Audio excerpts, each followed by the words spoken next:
Ɗan takarar shugaban ƙasa Dr. Rabi Musa Kwankwaso ya bayyana rashin jin daɗinsa akan abin da ya faru da shi 23 ga watan Fabrairu, wanda hakan ya sa shi furta wani martani. Bahaushe yana cewa waƙa daga bakin mai ita ta fi daɗi.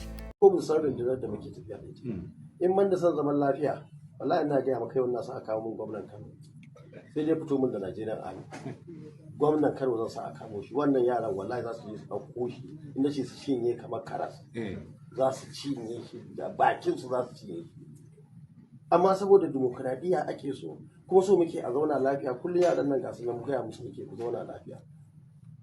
Hukumar kula da al'amuran zaɓe na ƙasa INEC ta umarci duk wani ɗan ƙasa na gari wanda yake da shaidar katin zaɓe a hannun shi da ya fito ya zaɓe cikin kwanciyar hankali, babu tashin tashina, babu tashin hankali.